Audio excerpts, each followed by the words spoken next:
রাত ১টা। গভীর ঘুমে আচ্ছন্ন গ্রামের মানুষগুলো।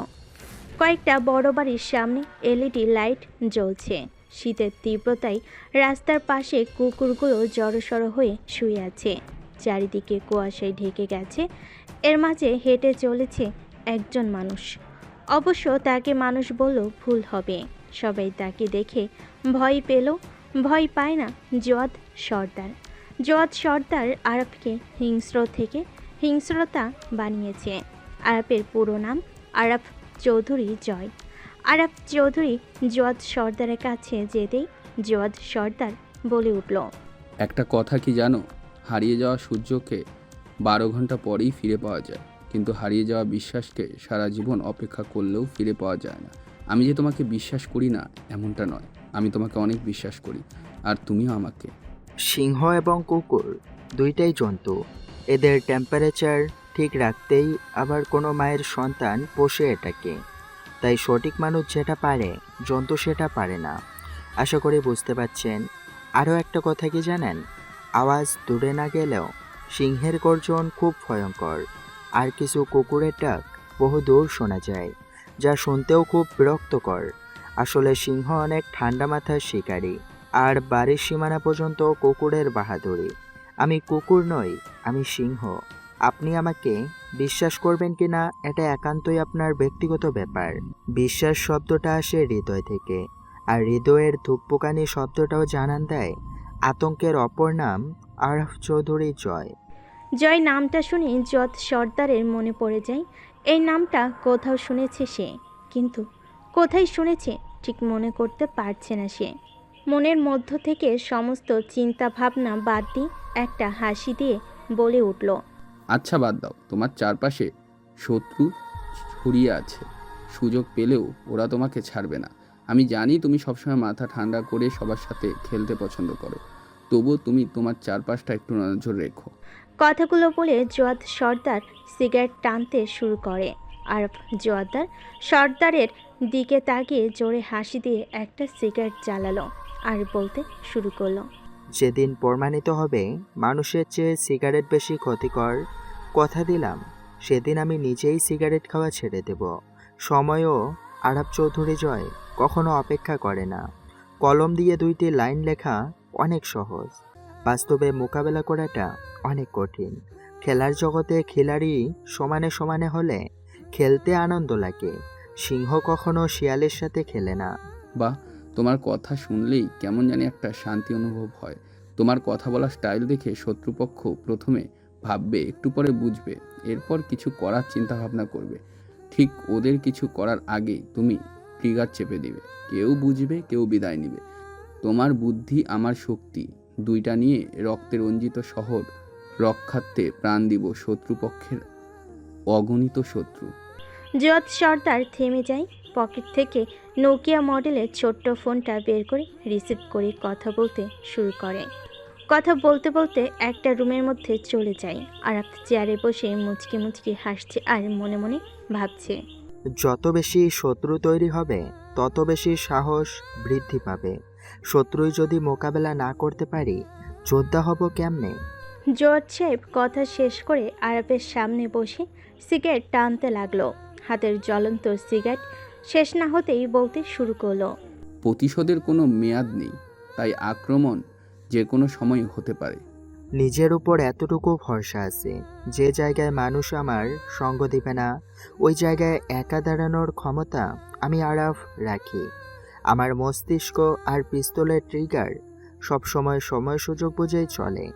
রক্তের নেশায় মস্তিষ্কের আগুন বারবার জ্বলে ওঠে, আরও জ্বলে ওঠে আপন মানুষের দেওয়া প্রতিটা কথার বুলেট, যারা সবসময় কথার মাধ্যমে আমাকে বারংবার হত্যা করেছে। কথাগুলো বলার সময় আরাফের চোখে ছিল বিষাক্ত দানবের চাহনি, আর ছিল কয়েক ফোঁটা পানি। ছেলেটা আসলেই বিষাক্ত দানবে রূপান্তরিত হয়েছে। আরাফ সেখান থেকে চলে যায়। অন্যদিকে সিয়ামের সাথে কলেজ ক্যাম্পাসে একটা মেয়ের সাথে ঝামেলা হয়। সিয়াম কলেজ ক্যাম্পাসে প্রবেশ করতে তানহা চৌধুরীর সাথে ধাক্কা লাগে। সিয়াম কিছু বলার আগেই তানহা সিয়ামের গালে সজোরে কয়েকটা থাপ্পড় মারে। সিয়াম আবার কিছু বলতে গেছে, আবার তানহা নামের মেয়েটা আরও কয়েকটা থাপ্পড় মারে। এরপর মেয়েটা বলতে শুরু করে। ওই কুত্তার বাচ্চা, তোর সাহস হয় কি করে আমাকে ধাক্কা দেওয়ার? তুই জানিস না আমি কে? আমার বাবা এই কলেজের সভাপতি। তুই আমাকে সম্মান না দিয়ে কেন কলেজ গেট অতিক্রম করলি? এবার আর সিয়ামের বুঝতে বাকি রইল না কেন তাকে এভাবে মারধর করলো। সিয়ামকে থাপ্পড় মারার কারণে ঠোঁট কেটে রক্ত বের হচ্ছে। ডান হাতের আঙ্গুল দিয়ে রক্ত মুছিয়ে নিয়ে সজোরে একটা থাপ্পড় মারে তানহাকে। পাশ থেকে আভা তানহার কানের কাছে গিয়ে ফিসফিস করে বলে, কী রে তানহা, তোর বাবা এই কলেজের সভাপতি হওয়া সত্ত্বেও তোকে এভাবে থাপ্পড় মারার সাহস হয় কী করে? আর তাছাড়া এই কলেজে তোর একটা সম্মান আছে। আজ তুই চুপ করে থাকলে এরপর কেউ তোকে আর সম্মান করবে না। আর এই কলেজে আমি আসার পর তুই ওয়াদা করেছিলি এই কলেজে যতদিন থাকবো তুই সহ আমার বন্ধুবান্ধব সবাই মিলে নতুনদের র্যাক দেব। তাহলে কি এই ছেলের জন্য আমাদের দেওয়া ওয়াদা ভঙ্গ করবি? আভার কথায় তানহা আরও রেগে যায়। রেগে গিয়ে সিয়ামকে থাপ্পড় মারতে গেলে সিয়াম তানহার হাত ধরে আবার থাপ্পড় মারে। এবার তানহা সিয়ামের থাপ্পড় সামলাতে না পেরে পড়ে যায়। পুরো কলেজের ছেলেমেয়ে তানহার দিকে তাকিয়ে আছে। তানহা পড়া থেকে উঠে তার বাবা মঈন সাহেবকে কল করে। বাবা, এক ছোট লোকের বাচ্চা কলেজের সবার সামনে আমাকে থাপ্পড় মেরেছে। তুমি কিছু করবে? না, আমাকেই কিছু করতে হবে। আর আমাকেই যদি কিছু করতে হয় তাহলে বুঝতেই পারছো আমি কি করতে পারি। মারে, তুই মাথা ঠান্ডা করে বিষয়টা আমি দেখছি কি করা যায়। না বাবা, ওই ছেলেকে উচিত শিক্ষা না দেওয়া পর্যন্ত আমার মাথা ঠান্ডা হবে না। যা করার 10 মিনিটের মধ্যেই করতে হবে। সিয়াম এই কলেজে আজকেই এসেছে আর এসে ঝামেলায় জড়িয়ে পড়েছে। সিয়াম কলেজের বড় ভবনের সামনে যেতেই নূর বলে উঠল, ভাই তুমি কে আমি জানি না, তবে তুমি আজ কলেজ থেকে চলে যাও, নয়তো অনেক বড় ঝামেলা হয়ে যাবে। তুমি জানো না ওর বাবা এই কলেজের সভাপতি, ও যা বলে তাই করে। আমি জানি ওর বাবা এই কলেজের সভাপতি, আমি জেনেই ওকে থাপ্পড় মেরেছি। আরে ভাই, তুমি নিজের জীবন হারাবে? তুমি জানো না ওর বাবা এই শহরের মাফিয়ার মধ্যে একজন, যেমন বাবা তেমন মেয়ে। নূর আরিফ এদের কথা শুনে সিয়াম কিছুই বলে না। ক্লাসরুমে গিয়ে পকেট থেকে ফোন বের করে একটা মেসেজ দেয়। অন্যদিকে মহিন সাহেবের লোকজন গাড়ি নিয়ে কলেজে প্রবেশ করে। সিয়াম তখনও ক্লাসরুমে বসে আছে। যার নামের একটা মেয়ে দৌড়ে ক্লাসরুমে গিয়ে হাঁপাতে হাঁপাতে বলে, ভাই তুমি পালিয়ে যাও, নয়তো ওরা তোমাকে মেরে ফেলবে। তুমি পালিয়ে যাও। যারার কথা শুনে সিয়াম ব্যাগ রেখে বাইরে বের হয়ে আসে। একটা ছেলে সিয়ামের দিকে এগিয়ে যেতেই পিছন থেকে মঈন সাহেব বলে উঠল। এই তোরা থাম। মঈন সাহেবের কণ্ঠ শুনে ছেলেটা থেমে যায়। মঈন সাহেব ছেলেটার কাছে গিয়ে ছেলেটার গালে 2টা থাপ্পড় দিয়ে বলে, তোরা কার গায়ে হাত তুলতে যাচ্ছিস? ওই ছেলের শরীরে একটা ফুলের টোকা পড়লে তুই আমি কেউ বেঁচে থাকবো না। জলদি ছেলেটার কাছে গিয়ে মাপ চেয়ে নে। আর তানহা, তোমাকে আমি শেষবারের মতো বলে দিলাম, যার তার সাথে আর কখনো ঝামেলায় জড়াবে না তুমি। কিন্তু বাবা, ওই ছেলে সবার সামনে আমাকে থাপ্পড় মেরেছে, আর তুমি কি না? মেয়ের কথা শুনে মঈন সাহেব মেয়েকে একটা থাপ্পড় দিয়ে বলে, তোকে বলেছি না যার তার সাথে ঝামেলা না করতে। কথাগুলো বলেই মঈন সাহেব মেয়েকে নিয়ে কলেজ থেকে চলে যায়। যারা নূর আরিফ সিয়ামের কাছে গিয়ে জিজ্ঞেস করে, আসলে ভাই আপনি কে? তানহা যাকে ধরে তার জীবন বরবাদ করেই ছাড়ে, আর আপনি তাকে মারার পরও তার বাবা পর্যন্ত কলেজে এসে তার মেয়েকে থাপ্পড় মেরে বাসায় নিয়ে চলে যায়। বলেন না ভাই, আপনি কে? ওদের কথার জবাব না দিয়ে সিয়াম আবার ক্লাসরুমে চলে যায়। অন্যদিকে তানহা তার বাবাকে বারবার বলছে, বাবা, তুমি ওই ছোট লোকের জন্য আমাকে সবার সামনে মারলে। কে ছিল ওই ছেলেটা? আমাকে বলো বাবা। ওই ছেলেটা সাধারণ কেউ নয়। যার সাথে তুমি ঝামেলা করছো তার বন্ধু চাইলে তোমাকে আমাকে, এমনকি এই শহরের বড় বড় মাফিয়া উঠে বসে, যার একটা ফোন কলের মাধ্যমে দেশ এবং দেশের বাইরের বড় বড় মাফিয়া ভয় পায়। যদি শান্ত মস্তিষ্ক একবার অশান্ত হয়ে যায় তাহলে কোনো রকম সতর্ক সংকেত ছাড়া ভয়াবহ দেখতে হবে মাফিয়া জগতে। মাফিয়া জগতের সবচেয়ে আতঙ্কের নাম ছিল জয়। জানি না হঠাৎ 8 বছর পর কেন তার আবির্ভাব হলো। মঈন সাহেব কথা শেষ না করতে চোখের সামনে ভেসে ওঠে 8 বছর আগে সেই রাতের কথা। সেই রাতের নির্মম ঘটনা চোখের সামনে ভেসে উঠলেই কেঁপে ওঠে সমগ্র মাফিয়া জগতের কলিজা। কি ঘটেছিল 4 বছর আগে? চলুন একটু পিছনে ফিরে দেখা যাক কি ঘটেছিল। সেদিন ছিল 2017 সালের 11ই ফেব্রুয়ারি। জয়ের বাবা মা, ছোট বোন, এমনকি তার সবচেয়ে কাছের বন্ধু বাঁধনকে জয়ের চোখের সামনে খুন করে। পরে জয়কেও গুলি করে। এরপর তাকে কবর দেওয়া হয়। আমি বুঝতে পারছি না সেদিনের জয় বেঁচে থাকে কি করে। আর যদিও সে বেঁচে থাকে, অনেক ভয়াবহ মৃত্যু যন্ত্রণা ভোগ করতে হবে জয়কে। কিন্তু বাবা, তুমি চাইলেই তো সিয়াম নামের ছেলেটাকে সেখানেই শেষ করে দিতে পারতে। তুমি সেটা না করে আমাকে সবার সামনে অপমান করে বাসায় নিয়ে আসলে। তানহার কথা শুনে মহিন সাহেব হাসতে শুরু করে। হাসি থামিয়ে সিগারেটের লম্বা টানে যেন মহিন সাহেব বড় নিঃশ্বাস ছেড়ে বলতে শুরু করলো। মাফিয়া শহরে বিক্ষোভ আসবে যদি দুই পক্ষের মধ্যে এক পক্ষ শক্তিশালী হয়, আর বিক্ষোভটা হয় শক্তিশালী পক্ষ থেকে। 4 বছরের পুরনো শত্রুতা যদি জেগে ওঠে, বুঝতে হবে দুর্বল থেকে অনেক শক্তিশালী হয়েই ফিরে এসেছে। খেলার মাঠ ছোট হলেও শক্তি যোগায় সাধারণ পাবলিক আমার হাতে থাকলে সময়ের ব্যবধানে অস্তিত্ব বিলীন হতে পারে আমাদের। তাই শান্ত মস্তিষ্কে একজন একজন করে শত্রুপক্ষকে শেষ করতে হয়, আর সেটা করতে হবে শত্রুপক্ষের দুর্বল পয়েন্ট বুঝে। মঈন সাহেবের কথার ধরন দেখে মনে হয় সে অনেক বড় মাপের খেলোয়াড়। মঈন সাহেবের কথার প্রতি উত্তরে তানহা কিছুই বলে না, কারণ তানহা বুঝতে পারছে তার বাবা মঈন সাহেব সুস্থ মস্তিষ্কের গেম খেলে এই পর্যন্ত এসেছে। অন্যদিকে আরাফ জোয়ারদার সর্দারের সামনে বসে আছে। জোয়াদ সর্দার তিক্ত দৃষ্টিতে আরাফের দিকে তাকিয়ে নরম কণ্ঠে বলে ওঠে, আরাফ, তোমাকে আমি অনেক কাছ থেকে দেখেছি, চিনেছি। আমি জানি তুমি শত্রুদের সাথে নিপুণভাবে তোমার কাজ শেষ করেই বেরিয়ে আসো। আরও একটা কথা, এই জগতে তুমি কখনো নারীকে বিশ্বাস করবে না। ধর্ষিত হওয়া পুরুষও একদিন নিজেকে গুছিয়ে নিতে পারে, কিন্তু মস্তিষ্ক ধর্ষণ হওয়া নারী কখনো নিজেকে গুছিয়ে নিতে পারে না। ঠিক বলেছেন জোয়াদ সাহেব। হাতে থাকা জ্বলন্ত সিগারেটের ধোঁয়া যেমন ধরে রাখা যায় না, ঠিক তার থেকেও কঠিন আপনার মাইন্ড স্টাইল। তবে আপনার একটা কথা মনে আছে কিনা আমি জানি না, আপনিই বলেছিলেন আজ থেকে 7 বছর আগে। কথাটা আপনার মনে না থাকলেও আমার মনে আছে। মানুষকে বিশ্বাস করতে নেই। মানুষ কবরে মাটি দিয়ে এসেও স্বার্থের আলোচনা করে। আমি কোনো মহাকাব্যে রচিত রচনা নই। আমাকে স্বার্থের জন্য কাছে রাখবেন। সবার মাইন্ড স্টাইল যেমন এক নয়, আমিও তার বিপরীত নই। আরাফের কথায় জজ সাহেব ডান হাতের বৃদ্ধ আঙ্গুল নাড়াতে থাকে আর আরাফের কথার মানে খুঁজতে থাকে। জজ সাহেবের দিকে তাকিয়ে মুচকি হাসি দিয়ে আরাফ চলে যায়। জজ সাহেব মনে মনে ভাবতে থাকে, 7 বছর আগের কথাটা আমি বলেছি, অথচ আমার মনে নেই। কিন্তু কে এই ছেলে যে এত কিছু জানে আমার বিষয়? কিন্তু কে এই ছেলে? জজ সাহেব ভেবেই চলেছে। অন্যদিকে আরিফ কাকে যেন ফোন দিয়ে বলতে থাকে, আমি না আসা পর্যন্ত একটা ফুলের টোকাও তার শরীরে দিবি না। ওকে আমার পুরনো গেস্ট হাউসে নিয়ে যা, আর তাকে ভালো করে আপ্যায়ন কর। সন্ধ্যা ঘনিয়ে এসেছে। আরিফ বাইক নিয়ে পুরনো গেস্ট হাউসে চলে যায়। সেখানে গিয়ে একটা চেয়ারে বসে। অপর প্রান্তে বসে থাকা লোকটি আরিফকে দেখে উঠে দাঁড়ায় আর থতমত খেয়ে বলে, আরে তুই? রে দোস্ত, আমাকে দেখে তুই এমন করে দাঁড়িয়ে গেলি কেন? দোস্ত, আমাকে ক্ষমা করে দে। আমি অনেক বড় ভুল করেছি তোদের সাথে বেইমানি করে।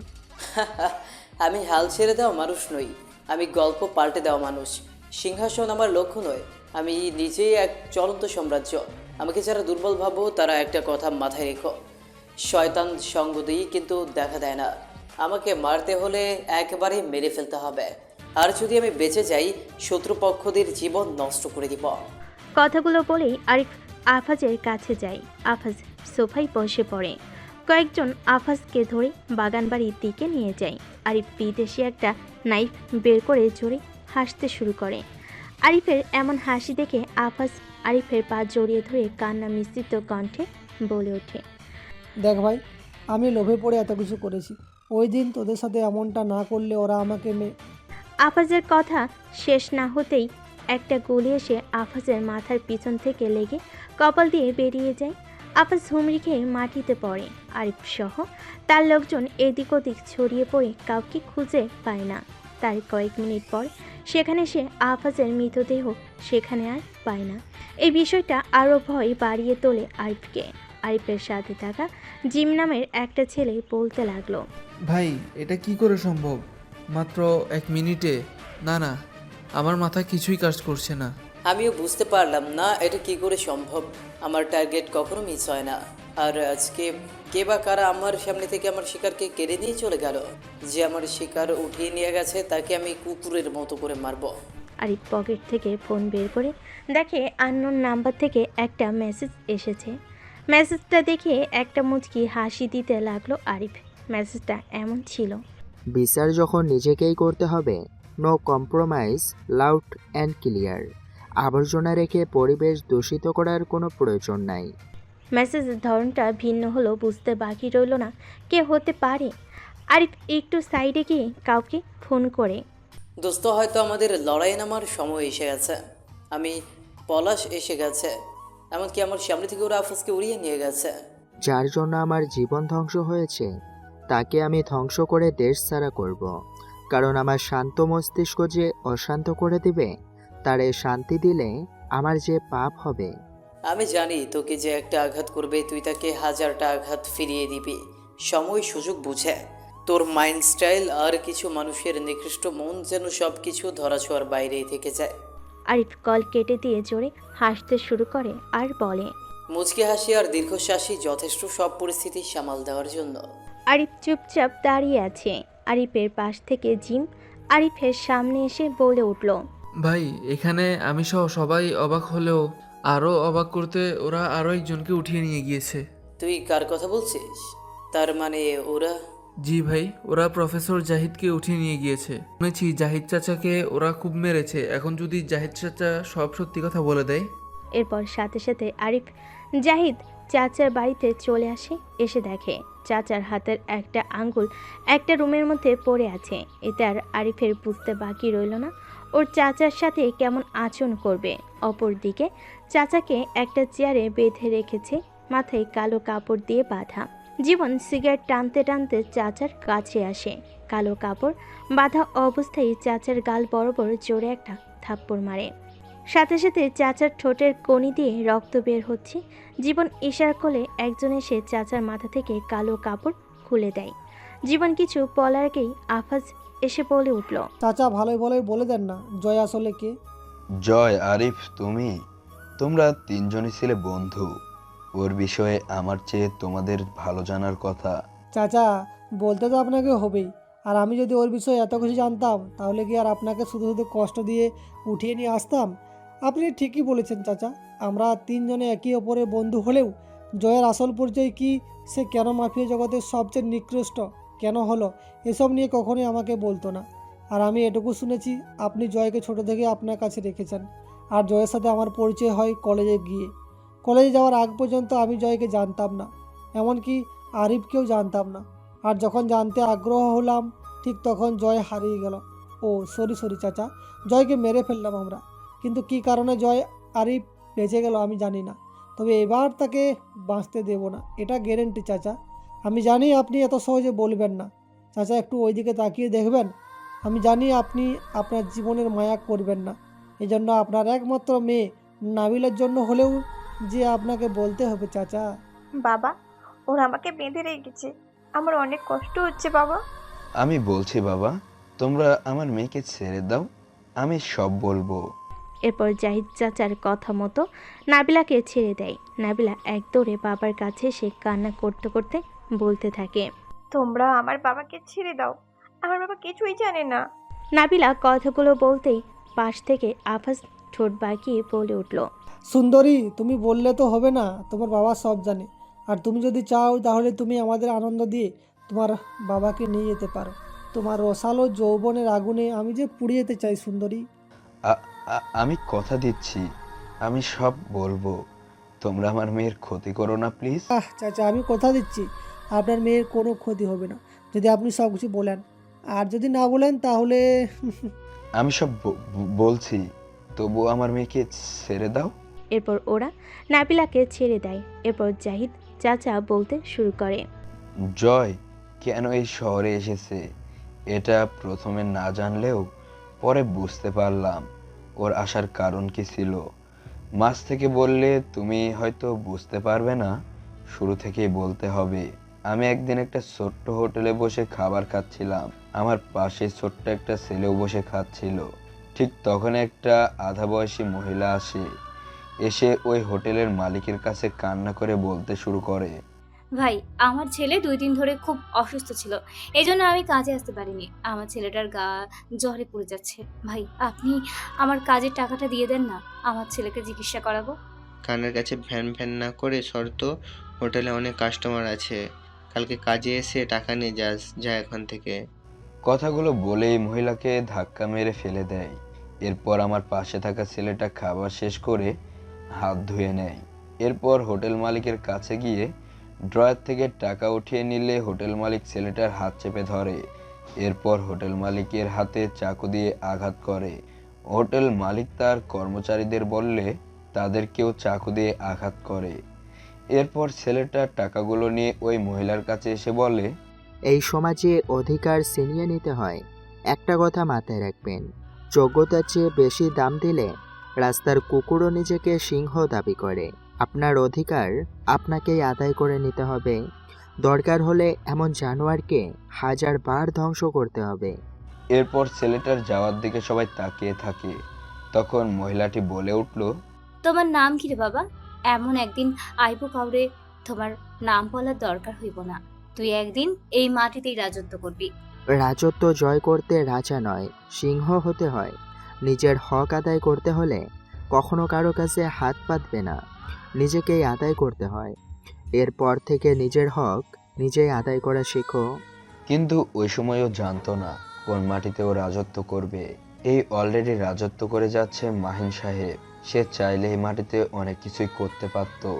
ওই সময় যদি ও সহ তার লোকদের চাইতো, তাহলে এই শহরের নামটাই পরিবর্তন করে ফেলতে পারত।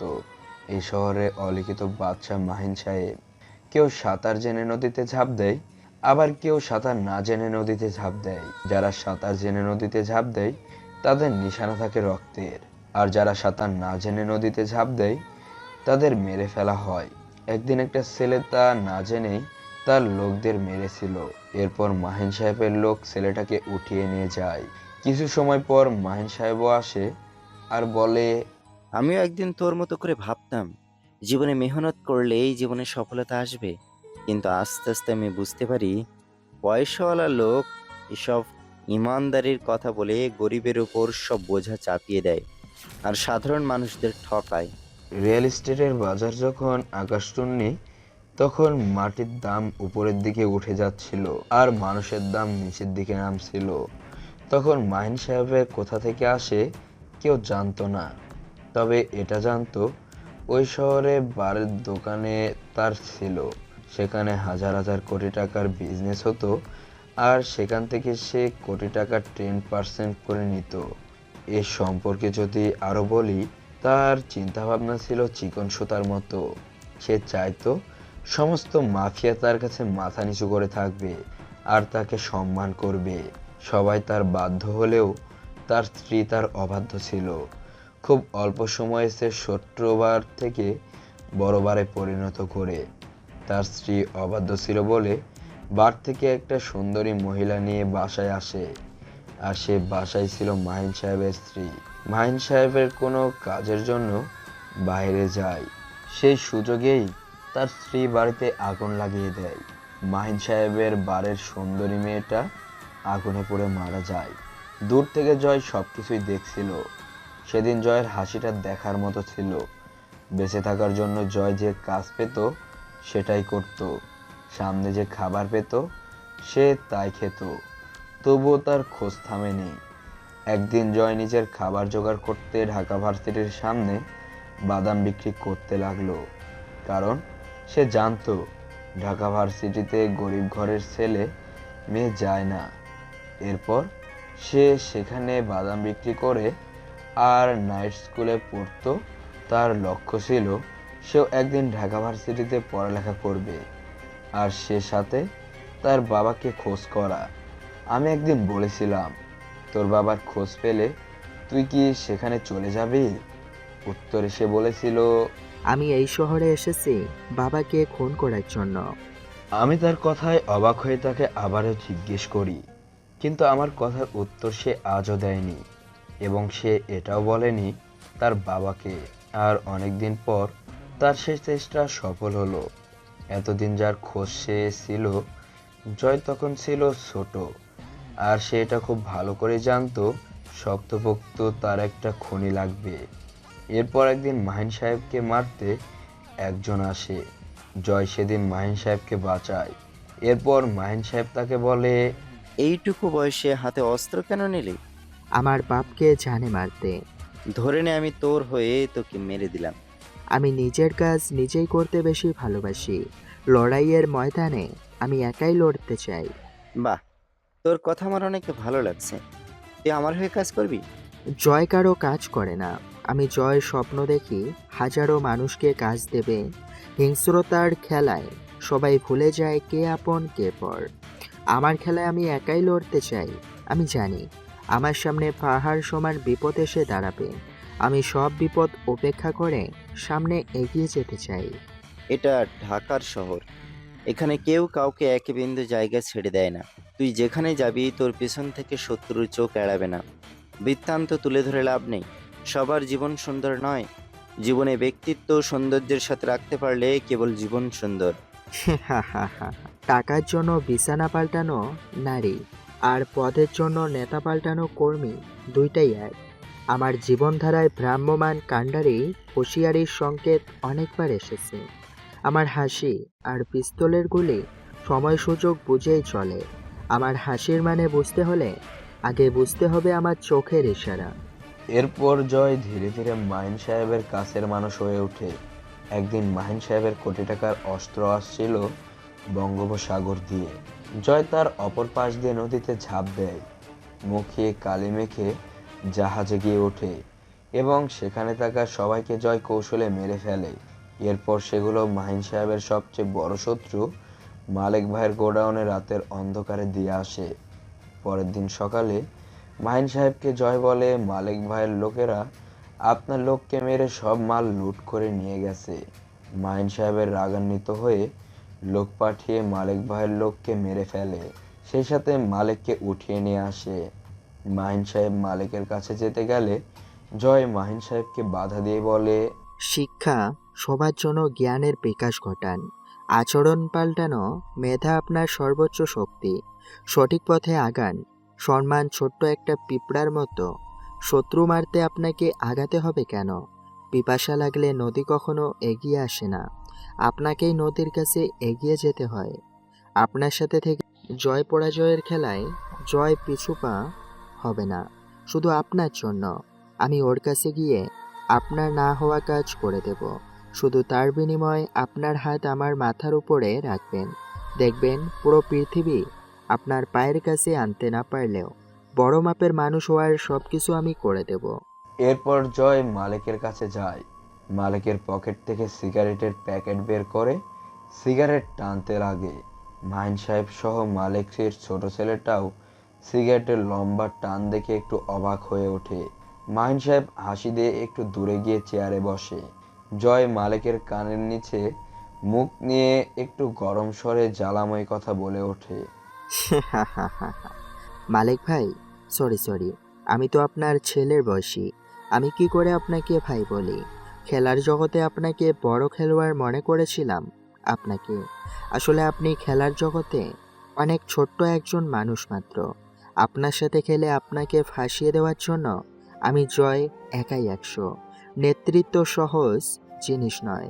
সাম্রাজ্য রক্ষায় নিজের পতন ঠেকাতে চাইলে খেলা ঘোরাতে দক্ষ হতে হয়। আমি বড় কোনো খেলোয়াড় নই, তবে আপনার কাছে আমি মনে হয় অনেক বড় খেলোয়াড় হয়ে গেছি, তাই না মালেক কাকা? আচ্ছা বাদ দেন, আমি কে এটা আপনি জানেন না, আর জেনেই বা কী করবেন আপনি? আমি সেই ছেলে যাকে আপনি একদিন নদীতে ছুঁড়ে ফেলে দিয়েছিলেন। মনে পড়ে ছোট্ট একটা ছেলের কথা? ছেলেটা আর কিছু বলে না। কয়েকটা কথা বলার সাথে সাথেই চোখ দিয়ে পানি গড়িয়ে পড়তে শুরু করে।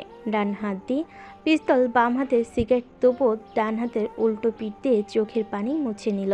মালেক কাকা অবাক দৃষ্টিতে ছেলেটার দিকে তাকিয়ে আছে। ছেলেটার চোখও লাল রক্তবর্ণ ধারণ করেছে।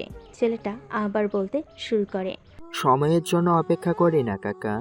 সময় ঘোরানোর অভিজ্ঞতা আমার আছে।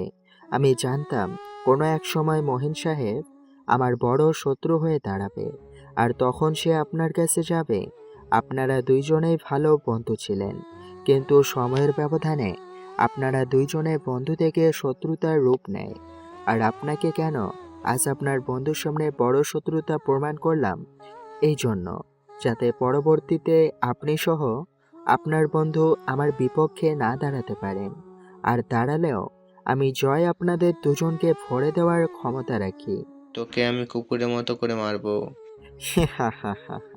একটা কথা কি জানো কাকু, দুর্বল কেউ না, কিন্তু কিছু পরিস্থিতি মানুষকে দুর্বল করে দেয়। আর কিছু মানুষ সেই দুর্বলতাকে কাজে লাগিয়ে নিজেকে বাঘ ভাবতে শুরু করে। জয় আদেও বাঘ নয়, জয় নামটাই সিংহ। জয় কথা শেষ করেই মালিকের হাঁটুর উপরে থাবা মারে। মালিক ভয়ে আটকে ওঠে।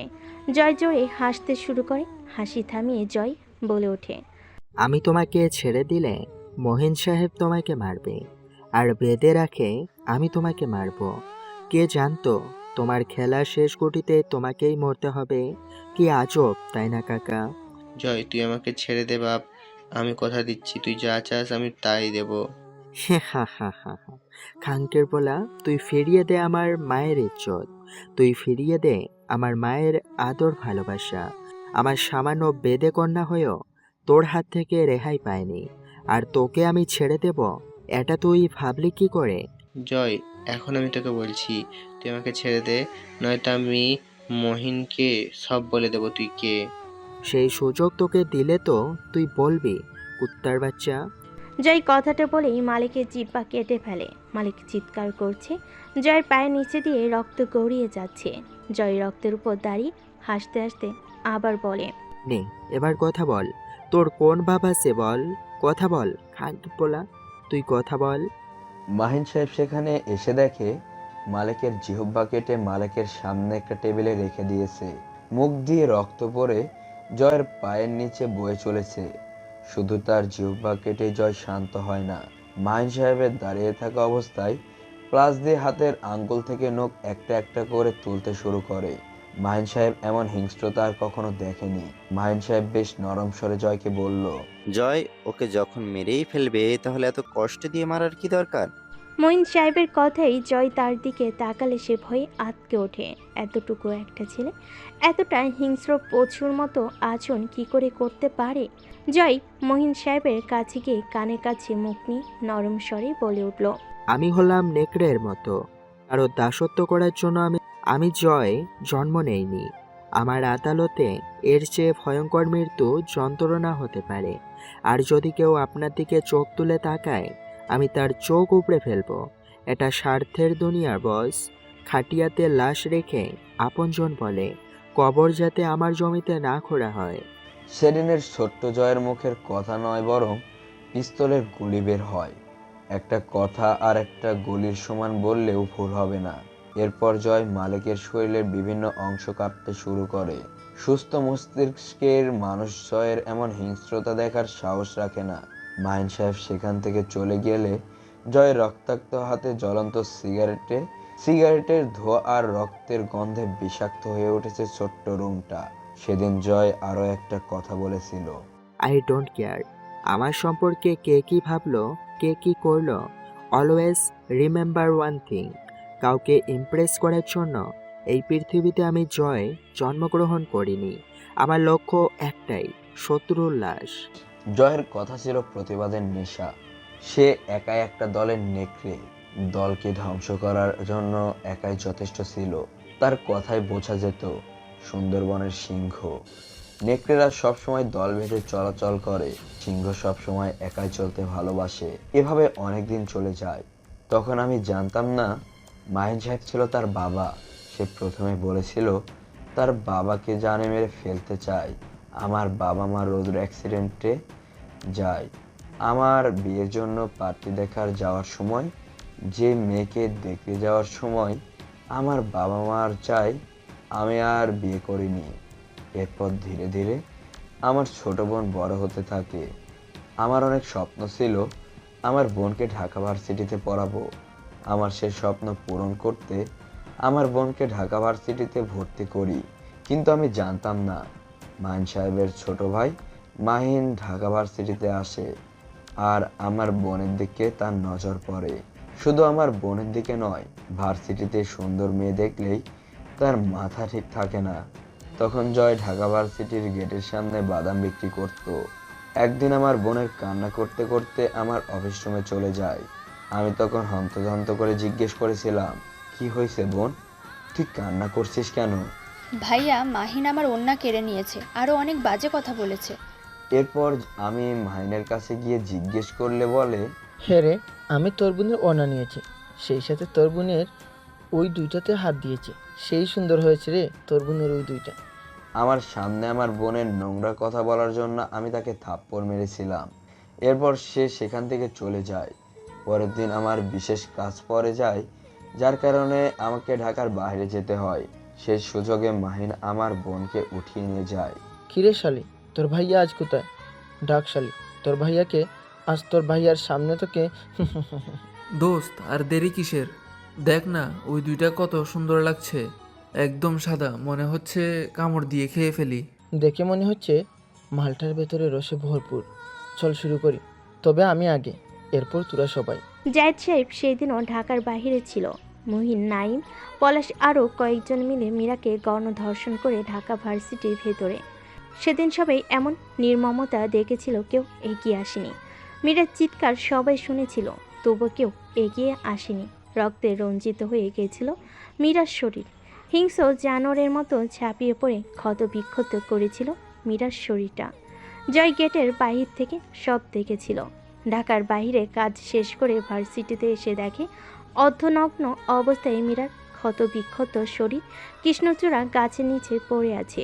জাহিদ সাহেব সেদিন চিৎকার করে কেঁদেছিল আর বলেছিল, বোন, তুই চোখ খোল বোন, দেখ আমি তোর ভাই রে বোন। সেদিন কিছুই করার ছিল না জাহিদ সাহেবের। আদরে ছোট বোনের নিথর দেহ জানাজা দিয়েছিল। জাহিদ সাহেব জানাজা শেষ করে দাফন সম্পূর্ণ করে বের হতেই দেখে জয় রক্তাক্ত অবস্থায় দাঁড়িয়ে আছে। জয়ের হাতে মাহিনের কাটা মাথা। জাহিদ জয়ের কাছে এগিয়ে এসে বলে, তুই এমন করলি কেন? ওদের বিচার আইন করবে, তুই কেন নিজের হাতে আইন তুলে নিলি? আইন আদালত এই বিচার উঠলে আপনার মৃত বোনের ফুলের মতো পবিত্র শরীর নিয়ে ওরা বারবার নোংরা কথা বলবে। ধোয়া তুলসীর পাতা হয়ে লাভ নাই, নিজেকে আয়না বানাও, যে যেমনই তাকে তেমনই দেখাও। আজ থেকে আমার আইনে একটাই সাজা হবে, ধর্ষণের বিচার এমনটাই হবে। এরপর থেকে জয় হয়ে ওঠে সিংহ। মাহিনের কাটা মাথার রাতের অন্ধকারে জয় ঢাকা ভার্সিটির গেটের সামনে রেখে আসে। পরের দিন সকালে অনেক মানুষের আনাগোনা হতে থাকে। ঢাকা শহরের সবচেয়ে বড় ব্যবসায়ী মাহিন সাহেবের ছোট ভাইয়ের কাটা মাথা ঢাকা ভার্সিটির গেটের সাথে ঝোলানো। বড় বড় নিউজ চ্যানেলরা সেগুলো সরাসরি লাইভ টেলিকাস্ট করে। দেশের বড় বড় মন্ত্রী মিনিস্টার সহ মাহিন সাহেব ঢাকা ভার্সিটির সামনে আসে। কেউ বলতে পারে না মাহিন কে কে খুন করেছে। এরপর জয় মাহিন সাহেবের কাছে গিয়ে বলে, আমাদের সেই ছোট্ট দুনিয়ায় আমাদের রয়েছে অনেক বন্ধু, আবার রয়েছে অনেক শত্রুও। মানুষের কাজের মাধ্যমেই মূলত তার শত্রুর সৃষ্টি। আপনি চিন্তা করবেন না, আমার হিংস্রতা সবাইকে পুড়িয়ে ছাড়খাড় করে দেবে। আপনি জ্ঞানী মানুষ, আপনি শত্রুকে নিপুণভাবে ধ্বংস করতে পারবেন। সেদিন মাহিন সাহেব কথা বলছিল না। ঠিক কয়েক মাস পর যখন মাহিন সাহেব জেনে যায় তাকে মারতেই জয় তার সাথে মিশে হিংস্রতা হয়ে উঠেছিল, আমি তখনও ঢাকা কলেজের প্রফেসর থেকে রিটায়ার নিয়েছি। জয় তখনও ছোট ছিল। এরপর ওরা জেনে যায় আমি জয়কে পুরোপুরি সাপোর্ট করে গিয়েছি, আর জয় তার ছোট্ট ভাই মাহিনকে খুন করেছিল। ঠিক কয়েক ঘন্টা পর ওরা আমার আর জয়কে উঠিয়ে নিয়ে যায়। জয় ছোট হলেও সে ছিল অনেক বিচক্ষণ একটা ছেলে। তাকে হাজার হলেও সে মুখ দিয়ে একটা কথাও বের করতো না। ওরা বুঝে যায় আমাকে মারলে জয়ের মুখ থেকে কথা বের করা সম্ভব। ওদের মধ্যে থেকে একজন এসে আমার ডান হাতের তালুর উপর দিয়ে ছুরি চালিয়ে দেয়। আমি জোরে চিৎকার করলেই জয় বলে ওঠে, তোরা জাহিদ কাকাকে ছেড়ে দে, তোদের টার্গেট আমি, কাকা নয়। তোদের যা ইচ্ছা আমার সাথে কর, কাকা শরীরে একটা ফুলের টোকাও দিবি না। এরপর ওরে জাহিদকে ছেড়ে দেয়। জয়ের উপর ওরা নির্মম নির্যাতন করে। তবুও জয় হাসি মুখে বলে ওঠে, ভাগ্যক্রমে জন্ম একবার, তবে এক জন্মে মৃত্যু কেন বহুবার। মস্তিষ্কের বাইরে চলছে জীবন, থের বাইরে স্বপ্ন ইচ্ছের গমন, তবে স্বপ্ন পূরণ হবেই। মস্তিষ্কের খেলা শুরু হলে বেশি সময় লাগবে না। জয়ের কথায় রেগে গিয়ে জয়ের শরীরে অনেক ছুরির আঘাত করে। এরপর ওরা জয়কে নদীতে ফেলে দেয়। ঠিক তখন ওই দিক থেকে এক কবিরাজ যাচ্ছিল। জয়ের এমন অবস্থা দেখে জয়কে কবিরাজের বাড়িতে নিয়ে গিয়ে চিকিৎসা করে। কবিরাজ অনেক চিকিৎসা করার পর জয় ধীরে ধীরে সুস্থ হয়ে ওঠে, কিন্তু তার শরীরে ছুরির আঘাতের কাটা দাগ রয়ে যায়। 4 বছর ধরে জয় কথা বলতে পারে না। কবিরাজ জয়কে জিজ্ঞেস করে, বাবা তোমার নাম কি, আর কারা এভাবে তোমাকে ছুরির আঘাত করেছে? জয় কথা বলতে পারে না, শুধু তাকিয়ে থাকে। এভাবে চলতে থাকে আরও 4 বছর। জয়ের শরীরে সব জায়গায় ছুরির আঘাতে চিহ্ন। একদিন কবিরাজের মেয়েকে কয়েকজন গুন্ডা মিলে উঠিয়ে নিয়ে আসে। জয় তাদের সামনে আসে। ওদের মধ্যে থেকে শাহিন নামের একটা ছেলে বলে ওঠে, কিরে নাটকের পোলা, আমার হাতের পিস্তলটা দেখছোস? ফুল লোড আছে, সবগুলো ম্যাগাজিন তোর পেটে চালান করে দেব। বান্দির বাচ্চা, রাস্তা স্যার। আগের কথাগুলো শান্ত মেজাজে বলল, শেষের কথাটা বেশ কড়া মেজাজে বলে শাহিন। জয় হাসতে হাসতে শাহিনের সামনে গিয়ে বলে, আমি রাগে নয়, নিয়ন্ত্রণে ভয়ঙ্কর, কারণ ঠান্ডা মাথার মানুষই শেষ খেলা খেলতে জানে। কবিরাজের মেয়েটা জয়কে 8 বছর পর কথা বলতে দেখে অনেক আনন্দিত হয়। শাহিন জয়ের কপালে পিস্তল ঠেকে আবার বলে, এই আমি শাহিন, আমার অতীত গেটে দেখ, যেখানে লেখা আছে আমার জয়ের খেলার আরেক নাম শাহিন। হা হা হা হা, আমার নামটাই জয়। আমি এমন জয় চাই না যা সবার হয়। আমি সেই খেলা খেলি যেখানে রাজা একজনই হয়। কথাটা বলি জয় শাহিনের হাত থেকে পিস্তল নিয়ে নেয়। তার পাশে থাকা সবার পায়ে গুলি করে। ওরা সবে ব্যথায় হামাগুড়ি দিয়ে মাটিতে বসে পড়ে। শাহিন জয়ের দিকে তাকিয়ে আছে, দেখে মনে হচ্ছে গলা শুকিয়ে গেছে। আসলেই গলা শুকিয়ে যাওয়ারই কথা। ওদের পিস্তল দিয়ে ওদেরকেই প্রতিহত করছে একটা ছেলে। কবিরাজ চাচার মেয়েটা পাশে হাঁ হয়ে দাঁড়িয়ে আছে। শাহিন ছেলেটা জয়ের পায়ের কাছে হামাগুড়ি দিয়ে বসে পড়ে।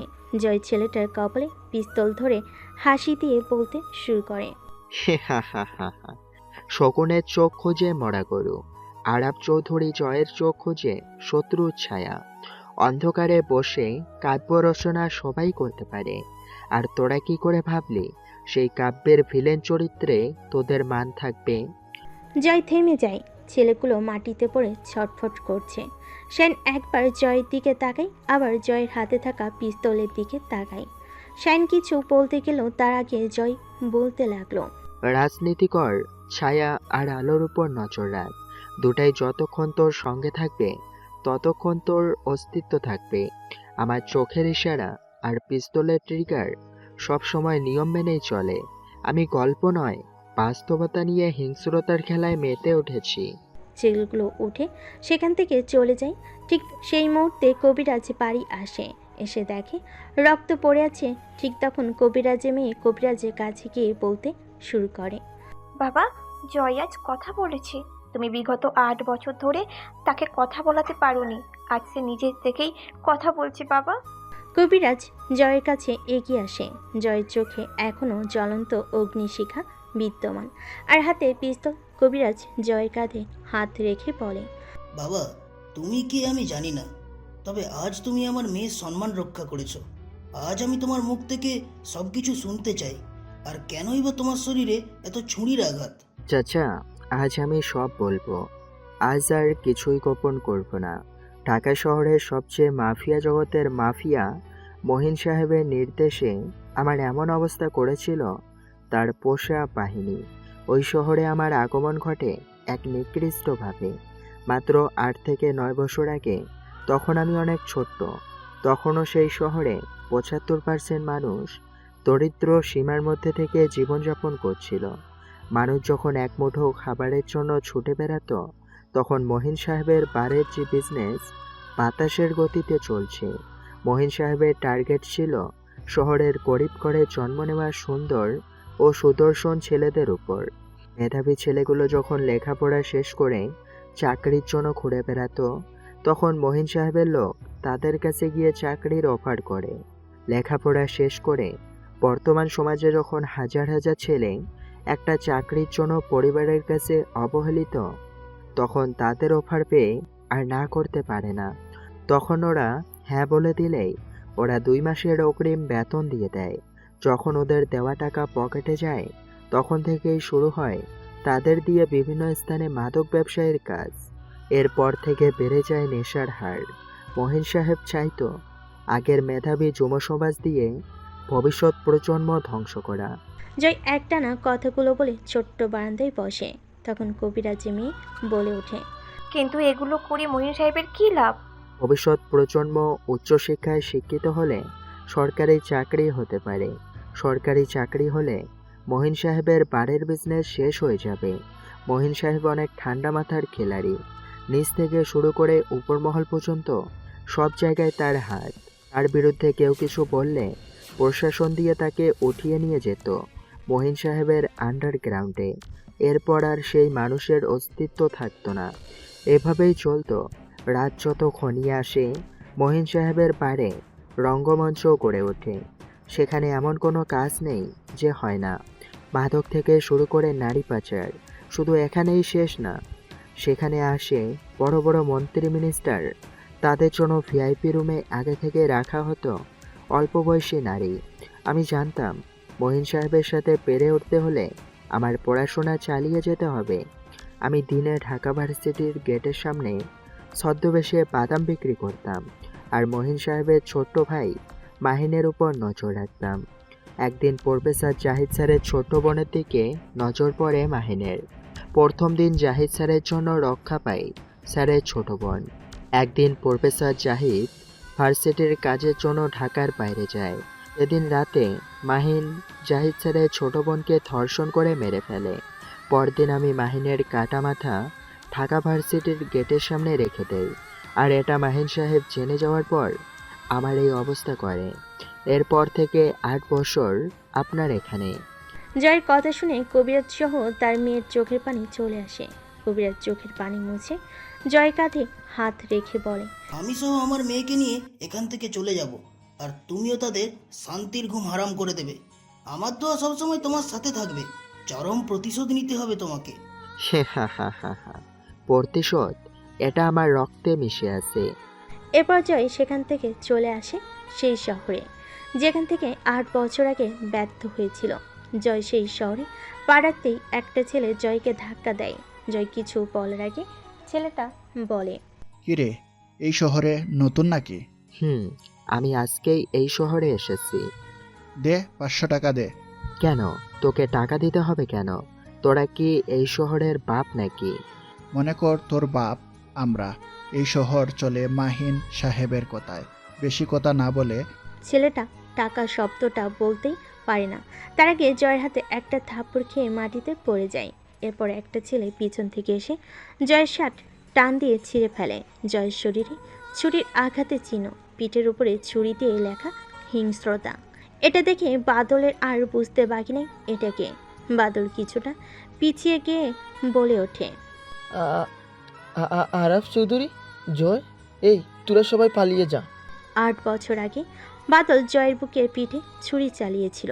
8 বছর আগে বলেছিল জয় যদি কখনো বেঁচে যায়, মাফিয়া জগতের নতুন অধ্যায় রচিত হবে, হিংস্রতা। ওরা সবাই সেখান থেকে পালিয়ে যায়, কিন্তু পড়ে থাকা ছেলেটা উঠে যেতে পারে না। ছেলেটার কাছে গিয়ে বুকের উপর পা রেখে জয় বলে, এখন বল, কে কার বাপ? আপনি আমার বাপ। আমাকে ছেড়ে দিন। আমি আর কখনো। ছেলেটা আরও কিছু বলার আগেই জয় ছেলেটার একটা হাত কেটে ফেলে। একটা সিগারেট জ্বালিয়ে বলে, হরিণের চোখ সুন্দর সব সময় হয়, কিন্তু বাঘ তার প্রেমে পড়ে না। বাঘের নেশা তো কাঁচা মাংসের দিকে, যৌবনের দিকে নয়। তোদের মৃত্যু আর আমার। জয় তখনও জানতো না প্রফেসর জাহিদ কাকাকে মহিন সাহেবের লোক তুলে এনেছে। ছেলেটার বুকের উপর একটা লাথি মারতে ছেলেটা বলে উঠল, বাই, প্রফেসর জাহিদকে মাহিন সাহেব উঠিয়ে নিয়ে গেছে তার পুরনো গুহায়। আসলেই তোর ভাগ্য অনেক ভালো। তুই হয়তো আগের জন্মে ভালো কিছু করেছিলি, তাই শেষ সময়ে এসেও ভালো কাজ একটা করলি। তবুও কেন জানি আমার মন বলছে তোকে ছেড়ে দিলে আমি তোর হাতেই শেষ হতে পারি। আফসোস, তোকে বাঁচিয়ে রাখতে পারছি না। জয়ের কথা শেষ হতেই ছেলেটা জয়ের পা ধরে অনেক আকুতি মিনতি করতে লাগলো। আমি জানি তোকে বাঁচিয়ে রাখলে আমার অনেক বড় ক্ষতি হবে। তুই এর পরেও বলবি বাদলকে কেন যেতে দিলাম। হা হা হা হা। বাদল সহ তোদের চামচাগুলো কি অবস্থা, একটু পিছনে ফিরে দেখ। এরপর ছেলেটা পিছনে ফিরে দেখে বাদল সহ আরও কয়েকজনের বডি পড়ে আছে, মাথা নাই। ওদের এমন অবস্থা দেখে ছেলেটা অনেক ভয় পেয়ে যায়। ছেলেটা চোখ দিয়ে পানি ঝরে পড়ছে।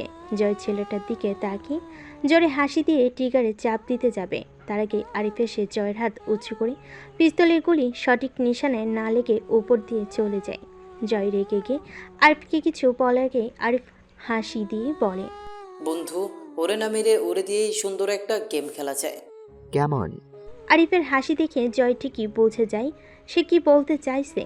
জয় আরিফের কাছে গিয়ে পকেট থেকে ছুরি বের করে এরপর জয় ছেলেটার কাছে গিয়ে গলার উপরে পা তুলে দেয়। ছেলেটা জিহ্বা বের করে ফেলে। জয় সাথে সাথে ছেলেটার জিহ্বা কেটে ফেলে। ছেলেটার মুখ দিয়ে রক্ত গড়িয়ে পড়ছে। জয় ছেলেটার এক পাশে বসে বলতে লাগলো, তুই ছোট থেকে বেইমানি করতে করতে এই পর্যন্ত এসেছিস। আমি তোকে একেবারে না মেরে বাঁচিয়ে রাখলাম কেন জানিস? এখন তোকে নিয়ে আমি হসপিটালে যাব, তোর চিকিৎসা করাবো। তোকে মেরে তোর জন্য এত কিছু কেন করব? এবার বলি শোন, তুই মহিন সাহেবকে বলবি কে বা কারা এসে তোদের উপর হামলা করে। বাকিদের বাঁচাতে না পারলেও তোকে বাঁচিয়েছি। মহিন সাহেব তোকে অনেক বিশ্বাস করে। আমি জানি তুই যেটা বলবি মহিন সাহেব মানবে। তাই তোকে দিয়ে আবার নতুন করে পুরনো শহরে হিংস্রতার খেলা শুরু করব। কিন্তু ছেলেটা হাসপাতালে নেওয়ার পথেই মারা যায়। এরপর জয় আরাফ নামে নতুন গেটআপে জজ সর্দারের কাছে এন্ট্রি করে। এরপর থেকে শুরু হয় মাফিয়া জগতের নতুন করে হিংস্রতার জন্ম। এটা ছিল হিংস্রতার খেলা। এখানে একটু এদিক ওদিক হলেই জীবন শেষ। এরপর একদিন চট্টগ্রাম বন্দরে 300 কোটি টাকার অস্ত্র আসে। সেদিন বিভিন্ন দলগুলো সেই অস্ত্রগুলো নিজ করে নিতে চাইল, কিন্তু ওরা সবাই জানতো মাইন সাহেবকে না জানিয়ে ওই অস্ত্রে হাত দিলে অনেক বিপদে পড়তে হবে। কারণ সবাই জানে এই মাফিয়া জগতে 3 দল আছে, আর সব দলের লিডার সোহাগ গাজী। মাফিয়া জগতে সর্বপ্রথম প্রবেশ করে সোহাগ গাজী আর মাহিন সাহেব। মাহিন সাহেব নিজে চাইতো সোহাগ গাজীকে 3 মাফিয়া দলের প্রধান বানাতে, এবং মাহিন সাহেবকে সেটাই করে। দিন দলের একটা মিটিং ডাকে। এরপর মাহিন সাহেব সেই মিটিংয়ে উপস্থিত হয়। তাদের মধ্যে থেকে আরকে টিমের প্রধান সাহেব ইমন। সবাই তাকে ইমন নামেই চেনে। ইমন বলে ওঠে, মহিন ভাই, চট্টগ্রাম বন্দরের এই চালান আমি নিতে চাই। আপনি সবাইকে বলে দেন এই চালানে কেউ হস্তক্ষেপ না করে। ওদের কথার মাঝে টেবিলে জোরে বাড়ি মেরে এমকে টিমের প্রধান রেজা বলে ওঠে, হ্যাঁ হ্যাঁ, এটা ছেলের হাতের মোয়া যে উনি চাইলে আর দিয়ে দিলেন। এই চালান যদি পেতে হয় 3 দল সামনে সামনে পাবে, আর যদি তা না হয় এটা সোহাগ গাজীর কাছে দিয়ে দেওয়া হোক। সবার বক্তব্য শুনে মহিন সাহেব দাঁড়িয়ে যায়। মহিন সাহেবের দাঁড়িয়ে যাওয়া দেখে সবাই ভয় পেয়ে যায়। সবাই চুপচাপ নিজের জায়গায় বসে আছে। মহিন সাহেব বলতে শুরু করে, এটা কোনো শেয়াল কুকুরের আখড়া নয় যে তোমরা সবাই একটা চালান নিয়ে কুকুরের মতো আচরণ করবে। চট্টগ্রাম বন্দরে যে মাল আছে সেটা সেখানেই থাকবে। আগামী 2 দিনের মধ্যে আমি এর ফাইনাল ডিসিশন নেব। তোমরা সবাই নিজ নিজ অবস্থানে চলে যাও। মহিন সাহেব কথাগুলো বলে বেরিয়ে আসতে যাবে। ঠিক সেই সময় কিছু লোক মহিন সাহেবকে আক্রমণ করে। মহিন সাহেবের বাম হাতে একটা গুলি লাগে। মহিন সাহেব ব্যথায় কুঁকিয়ে ওঠে। আরেকটা গুলি চালায় পিছন থেকে একজন মহিন সাহেবের পায়ে হকি স্টিক দিয়ে বাড়ি মারে। মহিন সাহেব হামাগুড়ি দিয়ে পড়ে যায়। সাথে সাথে এই পিস্তলের বুলেটটা মহিন সাহেবের মাথার উপর দিয়ে বেরিয়ে যায়। ঠিক তখনই কয়েকজন লক্ষ্য করে একজন সুদর্শন যুবক ভেতরে প্রবেশ করছে।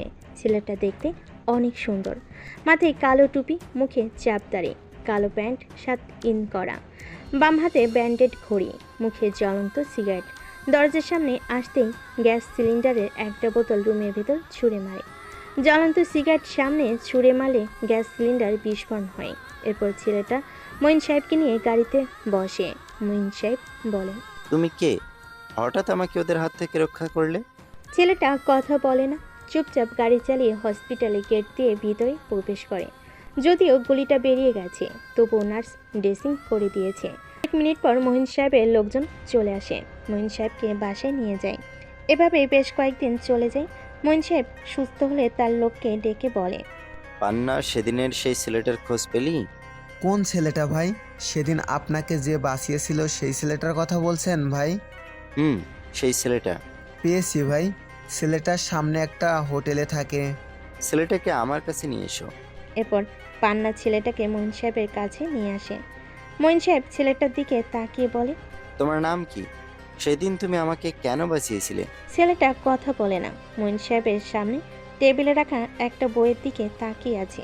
মঈন সাহেব আবার বলে, ও কি লেখাপড়া জানে? জানি ভাই। আচ্ছা, তোমার নাম কি সেটা বললে না? আরাফ। আচ্ছা, তুমি আমার হয়ে কাজ করবে? আমার লোক তোমার খেয়াল রাখবে। আপনি খেয়াল রাখলে করব। ছেলেটার কথা শুনে মঈন সাহেব ইমপ্রেস হয়ে যায়। মঈন সাহেব হাসি দিয়ে বলে, বাহ, তুমি তো খুব সুন্দর করে কথা বলো। আজ থেকে তুমি আমার 3টা বার দেখাশোনা করবে। পান্না, ওকে ভিতরের একটা রুমে নিয়ে যা। আজ থেকে আরাফ এখানেই থাকবে, আর সাথে একটা গাড়ি দিয়ে দাও। পান্না আরবকে নিয়ে ভেতরে একটা রুমে যায়। পরের দিন সন্ধ্যায় গাড়ি নিয়ে বের হয় সেই 3টা বারের দিকে, যেই বারগুলোতে মাস্তানের আখড়া চলে। কে কখন এসে এই বার 3টা দখল করতে চায়। আরব বারগুলো কয়েকদিন দেখাশোনা করে এই কয়েকদিনে মাস্তানি অনেকটাই কমে গেছে। একদিন সোহাগ গাজী সেই বাড়ি গিয়ে সবাইকে বের হতে বলে। ভেতর থেকে আরব বলে, স্টপ, এখান থেকে একজনও বের হবে না। এই তুই কে রে? আমি কে তুই চিনিস? জানিস আমার পরিচয় কি? আরাপ কারো পরিচয় নেয় না। আরাপের পরিচয় সবাই সিরিয়াল ধরে নেয়। আর তুই কোনো পীর আউলিয়া নইস যে তোকে চিনতে হবে, শুয়োরের বাচ্চা। এই তুই অনেক বড় ভুল করলি। এই ভুলের মাসুল তোর জীবনের বিনিময় দিতে হবে। তুই আজকের পর থেকে বেঁচে থাকলে তো তার বাচ্চা। কথাটা শেষ করে সোহাগকে মারতে শুরু করে। শেষে পায়ে একটা গুলি করে। আরব চলে যায়। আরব রুমে যেতেই ফোন আসে। ফোন রিসিভ করতে ফোনের ওপাশ থেকে মঈন সাহেব বলে, আরাফ, তুমি এখন আমার সাথে দেখা করো। আমার বাসায় চলে আসো জলদি।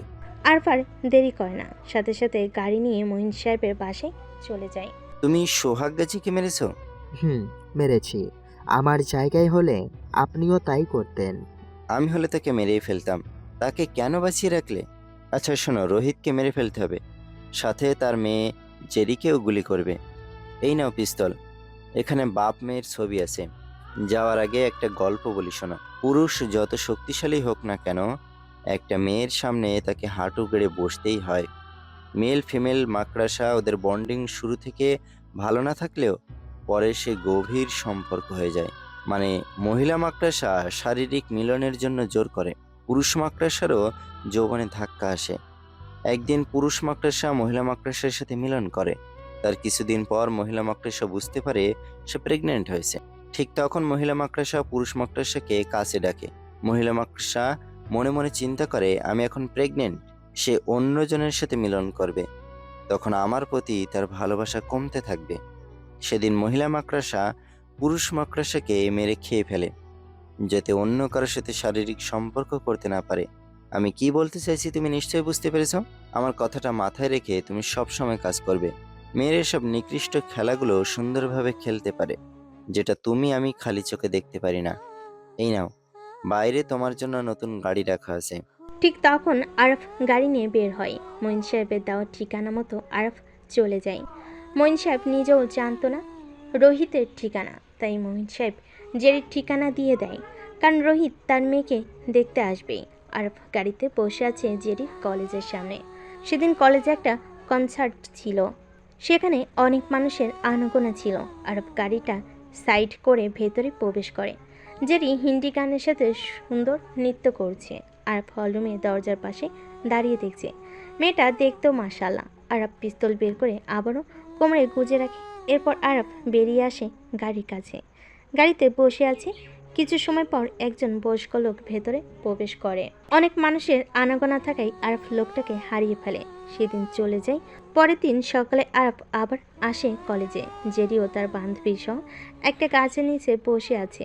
তাদের পাশ দিয়ে 3টা ছেলের মধ্যে একটা ছেলে বলে, এই শোন, ওই যে সামনে দেখছিস না, খুব সুন্দরী একটা মেয়ে, চল ওর সাথে আজ একটু মজা করব।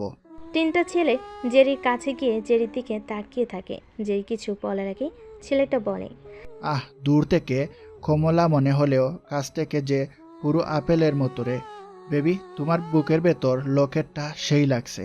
আমাকেও তো তোমার বুকের মাঝে রেখে দিতে পারো। আমি সবসময় ভদ্র, বেশি কিছু করব না। এই রাতে শুধু তুমি আর আমি একটু আনন্দ করব।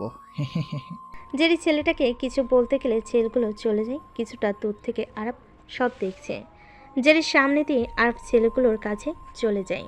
সেই ছেলেটাকে মারতে শুরু করে। ওর পাশে থেকে বাকি 2টা ছেলে দৌড়ে পালিয়ে যায়। আরব ছেলেটাকে মারে আর বলে, আজকের পর থেকে কোনো মেয়ের সাথে খারাপ ব্যবহার করার আগে নিজের মা বোনের কথা চিন্তা করে এরপর খারাপ ব্যবহার করবি। ছেলেটাকে মেরে শার্টের হাতা গোটাতে গোটাতে জেরির সামনে দিয়ে চলে আসে।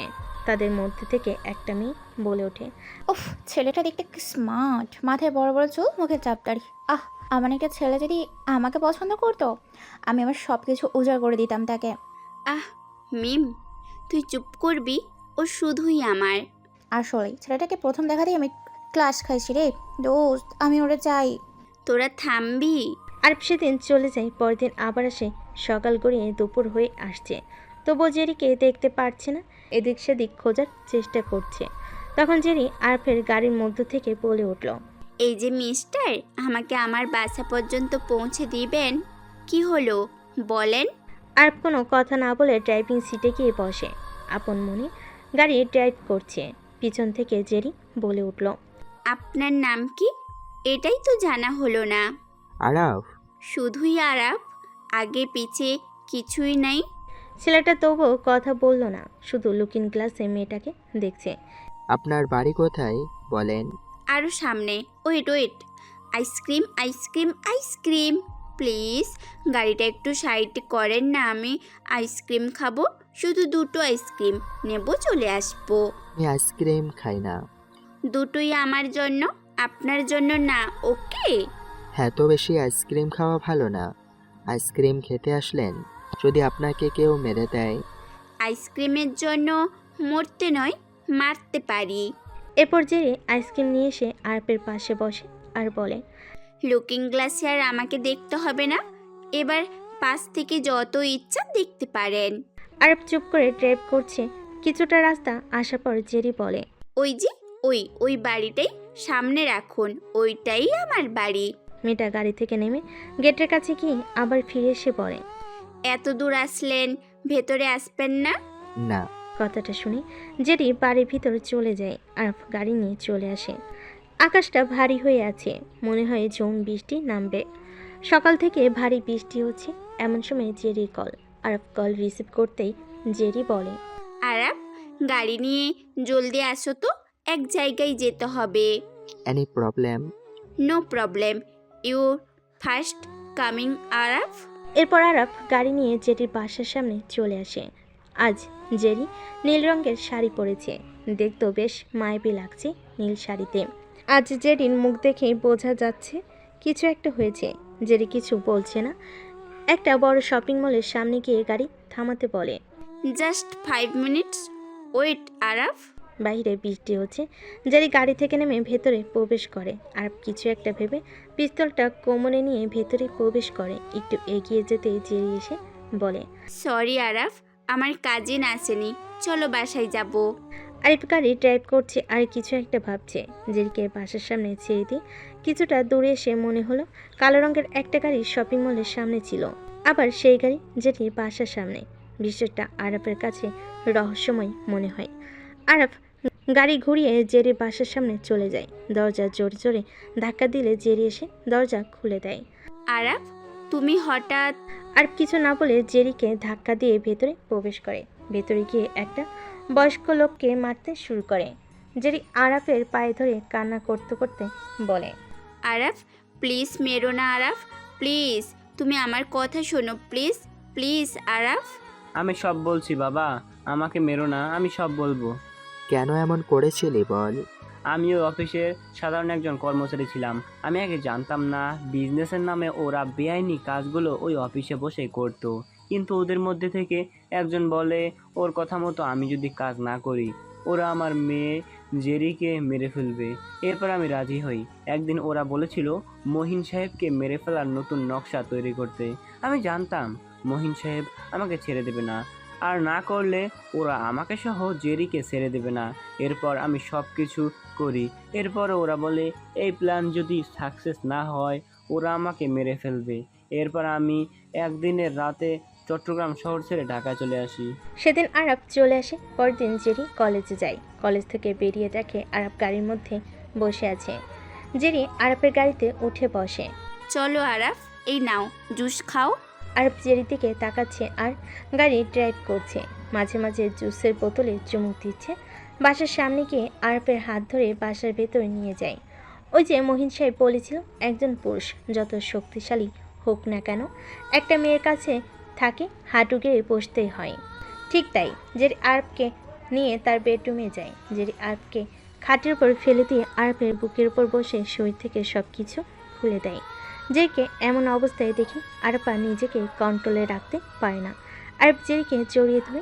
জেরিও আরাফের গলায় ঠোঁটে সমানে কিস করতে থাকে। আরাফ জেরি দুজনেই সুখের আবেশে মগ্ন হয়ে আছে। আরাফ কিছু বুঝে ওঠার আগে অনেকগুলো লোক পিস্তল হাত ঘিরে দাঁড়িয়েছে।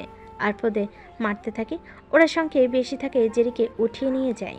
সাথে জেরি বাবা রোহিতকেও নিয়ে যায়। মহিন সাহেবের ছেলে রাহিত আরাফের সামনে এসে বলে, রসায় ভরা সুন্দর মাল পেয়ে বেশ মজা নিলি তাই না? আমার বাবা রহিন সাহেব মোহিতকে মারতে পাঠিয়েছিল, আর আমি আমার লোককে পাঠিয়েছি তোকে মারতে। তুই এখানে আসার আগে আমি জেরির সাথে কন্ট্যাক্ট করি। তোর জন্য আমার বাবা আমাকে বিজনেস দেখাশোনা করতে দেয় না। আমার চেয়ে তোকে বেশি বিশ্বাস করে। তোর উপরে যা ভরসা করে আমার উপরে একটু ভরসা করে না আমার বাবা। রোহিতকে দিয়ে নতুন প্ল্যান করাইছিলাম আমার বাবাকে খুন করার জন্য, কিন্তু তুই সব জায়গায় এসে আমার মাস্টার মাইন্ড শেষ করে দিয়েছিস। জেরি কোথায়? কিরে, আমি বলেছিলাম না আমি যেদিন ফিরে আসব সেদিন তোর দিন ফিরে যাবে। দেখ আজ আমি এসেছি, তোর দিন শেষ। জেরি কোথায়? দুঃশালা, আমি কি ভিলেন চরিত্রে অভিনয় করছি নাকি? নায়ক এসে শুধু নায়িকার খোঁজ করবে। ওই নিয়ে তো ওই শালিকে। জেরি, তুমি আমাকে ক্ষমা করে দাও আরাফ, আমি এসব করতে চাইনি আরাফ। তুমি বিশ্বাস করো এরা বাধ্য করেছে, আমার আর কিছু করার ছিল না আরাফ। আর রাখতো তোদের রোমান্টিক কাহিনী। এটা তো কোনো সিনেমা নয় যে তোদের রোমান্টিক দেখার জন্য টিকিট বিক্রি হবে। জেরি বেবি, তুমি নিজের হাতে তোমার প্রেমিককে গুলি করবে। করো করো দুঃশালী, গুলি কর, নয়তো তোর বাবাকে মেরে ফেলবো। জেরি কান্না করছে। এদিকে বাবা অন্যদিকে ভালোবাসা। জেরি কান্না করেই চলেছে। রাহিত জেরির হাতে পিস্তল দিয়ে টিকারে চাপ দেয়। শাট করে একটা গুলি আরফের বুকে লাগে। আরফ মাটিতে পড়ে যায়। রাহিত জেরি পাশে বসে হাসতে হাসতে বলে, জেরি বেবি, এত সুন্দর সারপ্রাইজ তুমি আমাকে দিলে। তোমাকে সারপ্রাইজ না দিলে কেমন হয় বলো তো? রাহিত সাথে সাথেই রোহিতকে গুলি করে। তোরা এই দুজনকে পাহাড় থেকে নদীতে ফেলে দে। রাহিত সাথে সাথে মহিন সাহেবকে ফোন করে বলে, বাবা আরাফকে মেরে নদীতে ফেলে দিয়েছে। এ কি, একইবারে মেরে ফেলেছে তো? বাবা, নদীতে ফেলে দিয়েছি, বেঁচে থাকার চান্স নাই ওর। কল কেটে দিয়ে রাহিত বলে, এবার এই মালটাকে সেফ জোনে নিয়ে যা, আমি পরে এসে মালটাকে দেখবো। সেদিন মাহিন সাহেবও তার ছেলে জানতো না রক্ত খেকো দানব কি আর এত সহজে মরে। আরাফ চৌধুরীর জয়ের মনের মধ্যে তখনও জ্বলছে হিংস্রতার আগুন। ওপর থেকে আরাফকে ফেলেছিল ঠিক, কিন্তু একটা কঠোর টুকরা ধরে সে কিনারায় চলে আসে। শার্টটা খুলে বুকে বেঁধে চলে আসে সেখানে যেখানে জেরিনকে নিয়ে এসেছিল। শালা, আসলেই তোর কই মাছের প্যান। জেরি কোথায়? এখানে কি রোমিও জুলিয়েটের প্রেম কাহিনী হচ্ছে নাকি? Loving the world. শালা, আমার বাপকে মারতে পাঠিয়েছি ওর বাপকে দিয়ে, এটাও সম্ভব হয়নি। আর তোকে দিয়ে ওর বাপকে মারতে পাঠিয়েছি, সেটাও সম্ভব হয়নি। এখন দেখছি তোদের দুজনকে আমাকেই মারতে হবে শালা। আরফকে দেখে সোহাগ গাজী জেরি আরফের কথা শুনে দৌড়ে আসে আরফের কাছে। আরাফ, বিশ্বাস করো আমি তোমাকে মারতে চাইনি আরাফ, ওরা আমাকে দিয়ে। শালা, যে মেয়ে তোকে মারলো তার জন্য তুই কেন এত কিছু করছিস? জেরির জন্য আমি সব কিছু করতে পারি। তুমি কি চাও বলো জেরি? ওরে শালা, 10 মিনিটের সুখের জন্য কেউ এত কিছু করে? এই তোরা সবাই মিলে নায়ক নায়িকাকে উপরে পাঠিয়ে দে। এরপর ওরা সবাই মিলে আরফকে মারতে আসে। আরফ এক এক করে সবাইকে মেরে ফেলে। রাহিতকেও মেরে রশি দিয়ে টাঙ্গিয়ে রেখে মঈন সাহেবকে কল করে। আমি আরাফ চৌধুরী জয়। আমার ছেলেকে খুব কষ্ট দিয়ে মেরেছিস তাই না? হ্যাঁ, খুব কষ্ট দিয়ে মেরেছি। তোর গাজীপুরের ফ্যাক্টরিতে এসে তোর ছেলেকে নিয়ে যা। কুত্তার বাচ্চা, তোকে আমি টুকরো টুকরো করে কুকুর দিয়ে খাওয়াবো। কিছুক্ষণ পর মঈন সাহেব তার ছেলের লাশ নিয়ে চলে এসে কবর দেয়। পাশ থেকে এক পুলিশ অফিসার বলে, স্যার আপনি শুধু অর্ডার দেন, আমি আরাফকে আপনার সামনে হাজির করব 24 ঘন্টার মধ্যে। না, তার দরকার হবে না। আমার কাজ আমি করতেই পছন্দ করি। যদি কখনো দরকার হয় আপনাকে জানাবো অফিসার। আপনি এখন আসতে পারেন। জি স্যার, প্রয়োজন হলে অবশ্যই স্মরণ করবেন। আসি। আমার বিশাল সাম্রাজ্য আমার ছেলে নাই। আরাফ চৌধুরী জয়কে যে মেরে ফেলতে পারবে, আমার বিশাল সাম্রাজ্য তাকে দিয়ে দেব। জয়, একটু সহ্য কর, 2 মিনিট সময় থাকবে, এর মধ্যে আমি কাজ সেরে ফেলবো। এই দেখ, গুলি বের হয়ে গেছে। এই শালাকে মেরে ফেলি, তাহলেই জয়কে পাবো। না না না, ভুলেও এমন করিস না। ওর জন্য জয় সব করতে পারে। আর বড় কথা, মেয়েটাকে বাঁচিয়ে রাখতে হবে, তবেই জয়কে মারা সম্ভব। ভাই, ওই শালাকে দেখেছেন কখনো? শালা দেখতে কেমন? ওরে, আমি একবারই দেখেছিলাম। ওর একটা থাবা চিতাবাঘের চেয়ে কম নয়। একটা মেয়ের জন্য ও যা করতে পারে আমি আগে কখনো দেখি নাই। ওর শরীরের মধ্যে ফুটন্ত রক্ত। ভাই, আমরা 25 জন আছি, ও আসলে ওরে মেরে ফেলবো। হাতে লোহার পাইপ নিয়ে ভিতরে আসে জয়। একজন সামনে আসলে জয় পাইপ দিয়ে মাথার উপরে একটা মারে। সাথে সাথেই একজন শেষ হয়ে যায়, আর বাকিরা সবাই এক পা দু পা করে পিছিয়ে যেতে লাগে। এক এক করে সবাইকে মেরে ফেলে। জেরি কাছে যায়, জেরির সামনে গিয়ে হাত ঢুকে বসে জেরি বলে, আরাফ, আমার জন্য তোমার এই অবস্থা তাই না? আমি তোমার সাথে বেইমানি করেছি, তবুও কেন তুমি আমার জন্য এখানে আসলে বলো আরাফ? ক্লান্ত সৈন্য মৃদু হেসে জবাব দিল, জেরি, তুমি আমাকে 100টা গুলি করলেও আমি তোমার জন্য সব করতে পারি। তোমার জন্য আমি আমার জীবনটাও হাসি মুখে দিতে পারি, কারণ এই পৃথিবীতে আমার কেউ নেই।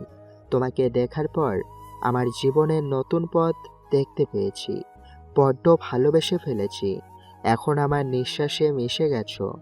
এই নেকড়ে হিংস্রতার হয়ে থাকবে যতদিন বাঁচবে। আসলেই ভালোবাসা অন্ধ। এক প্রান্তে দাঁড়িয়ে ভালোবাসার মানুষটির বেইমানি, অপর প্রান্তে দাঁড়িয়ে সব কিছু করতে রাজি আছে ছেলেটা। সম্পত্তি চেয়ে জ্ঞানকে অগ্রাধিকার হয়তো সবাই দেয়নি, কারণ একটি ক্ষণস্থায়ী, অন্যটি চিরস্থায়ী। সকল জ্ঞানী মনীষীরাই কোনো না কোনো সময় পাগলামির ছোঁয়া না পেয়ে থাকতে পারেনি। হয়তো এটাই তার একটি অংশ। জীবনের কিছু বিষয় সাধারণত তুচ্ছ জিনিসগুলোর চেয়ে অনেক বেশি গুরুত্বপূর্ণ, যেগুলোর পিছনে সবাই ছুটে বেড়ায়। একটা কথা তোমার কি জানা আছে জেরি, যে দার্শনিক কারো অনুভূতিতে আঘাত করতে পারে না, সেই দার্শনিক দিয়ে কি হবে? ভালো মানুষরা যখন জনগণের কাছে উদাসীন থাকে, তখন তাদের পরিণতি হলো খারাপ মানুষের দ্বারা শাসিত হওয়া। আমি আসলেই অনেক খারাপ আরাফ, অনেক। জীবনের পথে হাঁটার সময় ধুলোমাখা পায়ের দিকে তাকাতে নেই, বরং সামনে থাকা স্বপ্নের দিগন্তে চোখ রাখতে হবে। সংগ্রামই আমাদের স্বপ্নকে বাস্তব করে তুলবে। ভালোবাসার ছোঁয়া বদলে দিতে পারে আঘাতের চিহ্ন। ভালোবেসে অনেকেই জীবন উৎসর্গ দিয়েছে, আবার কেউ জীবনের সাথে যুদ্ধ করে টিকিয়ে রেখেছে ভালোবাসার মান। জেরি আরফের সামনে বসে আছে। আরফের বুকে হাত রাখতেই আরফ উফ করে ব্যথায় কুকিয়ে ওঠে। জেরি কান্না মিশ্রিত কণ্ঠে আবার বলে ওঠে, আরাফ, আমিও তোমাকে প্রথম দেখায় ভালোবেসে ফেলেছিলাম, তাই তো কথা বলতাম। ভেবেছিলাম কিছুদিন পর তোমাকে মনের কথা বলবো, কিন্তু সবচেয়ে উলট পালট হয়ে গেল। ওরা এসে ধমকি দিল এই রকম না করলে আমার বাবাকে মেরে ফেলবে। আমি অনেক ভয় পেয়েছিলাম। আমার সামনে বাবাকে মারতো, বাধ্য হয়েছিলাম। ক্ষমা করে দাও আমাকে প্লিজ। আরাপ চলো না, আমরা অনেক দূরে চলে যাই, যেখানে কেউ থাকবে না কোনো হিংস্রতা হওয়ার জন্য। আমার যে অনেক কাজ এখনো বাকি জেরি, গাড়িতে ওঠো। আরাপ, কোথায় যাব? আরব আর কথা বলতে পারে না, ক্লান্ত শরীর, মুখ দিয়ে আর কথা বের হচ্ছে না। জেরিও ড্রাইভিং সিটে বসে স্টিয়ারিংয়ে মাথা ঠেকিয়ে হাত পা ছেড়ে দেয়।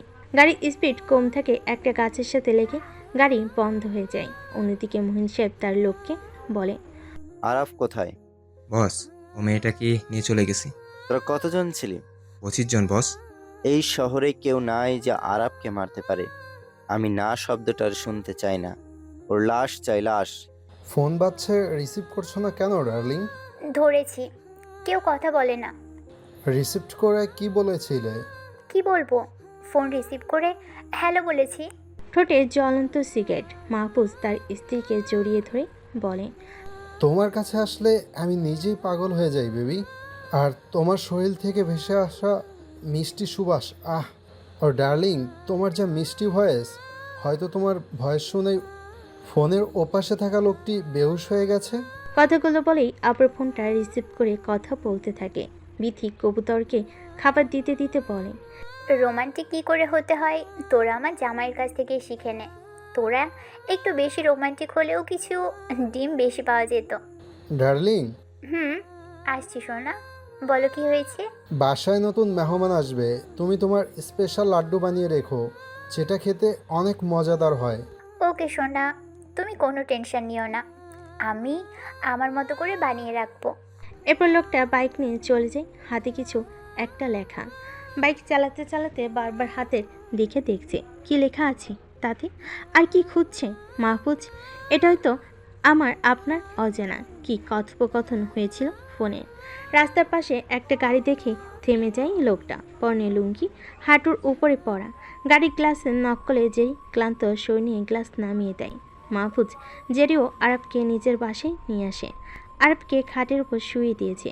জেরি দরজার সাথে হেলান দিয়ে কান্না করছে। মাহফুজ সাহেব বাইরে যেতে যেতে বলল, বিথি মেয়েটাকে খাবার দাও আর একটু খেয়াল রেখো, আমি আসছি। কথাটা বলে আবার বাইক নিয়ে চলে যাই বাজারে।